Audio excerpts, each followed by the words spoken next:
আগের দিন তো আমি তোমাদের সাথে ধোকলার রেসিপিটা শেয়ার করেছি। ধোকলার সাথে খাওয়ার জন্য যে চাটনিটা আমি বানিয়েছিলাম, সেই রেসিপিটাই আজকে তোমাদের সাথে আমি শেয়ার করব। দেখো, প্রথমে ফ্রাইং প্যানে সামান্য পরিমাণে সাদা তেল দিয়ে তাতে দিয়ে দেব অল্প একটু সর্ষে ফোড়ন, আর হাতার পিঠটা দিয়ে সর্ষেটা ভালো করে ডলে দেবো। এতে করে সেন্টটা খুব সুন্দর বেরোয়। এরপর দিয়ে দেবো এর মধ্যে কারি পাতা, আর দিয়ে দেবো লঙ্কা গুঁড়ো। এরপর পরিমাণ মতো জল দিয়ে দেবো, আর স্বাদ মতো নুন চিনিটা তো দিতেই হবে। অবশ্যই কিন্তু বিট লবণ ইউজ করবে। আর বড় চামচে মোটামুটি 4 থেকে 5 চামচ চিনি কিন্তু দিতেই হবে। আমি কিন্তু খুব বেশি গাঢ় মিষ্টি পছন্দ করি না। আর তোমরা যদি একটু মিষ্টি মিষ্টি পছন্দ করো তাহলে চিনির পরিমাণটা 1-2 চামচ বেশি দিতে পারো। নুন মিষ্টিটা ভালো মতো মিশে গেলে এরপর দিয়ে দেবো এর মধ্যে সামান্য একটু হিং।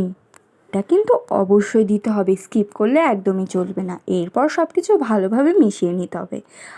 আর এরপরে দিতে হবে আগে থেকে বার করে রাখা তেঁতুলের পাল্প, বেশ অনেকটা পরিমাণ। যেহেতু এই চাটনিটা একটু টক টক মিষ্টি মিষ্টি ফ্লেভারের হবে, তাই জন্য তেঁতুলের পরিমাণটা আমি একটু বেশি দিয়েছি। তোমরা যারা টক জিনিসটা পছন্দ কম করো তারা একটু কম করে দিলেও চলবে। এরপর এটা একটু ফুটে আসলে এর মধ্যে দিয়ে দেবো ভাজা মৌরির গুঁড়ো।